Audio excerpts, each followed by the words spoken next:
Hi అండి, బాగున్నారండి. ఈరోజు చిక్కుడుకాయలు ఫ్రై చేస్తున్నానండి. మనం మామూలుగా చిక్కుడుకాయలు పోపు వేసేసుకుని కూడా వేసుకోవచ్చు, బాగుంటుంది.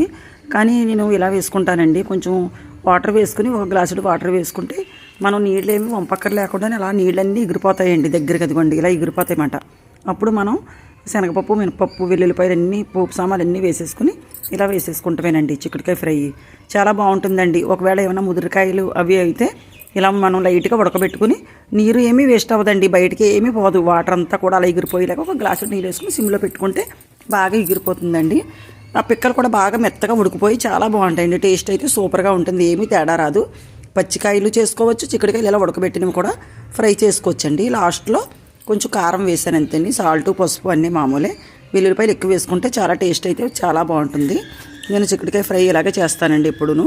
మీరు కూడా ట్రై చేస్తే నచ్చితే చెయ్యండి. వీడియో నచ్చినట్లయితే లైక్ చేయండి, షేర్ చేయండి, సబ్స్క్రైబ్ చేయండి.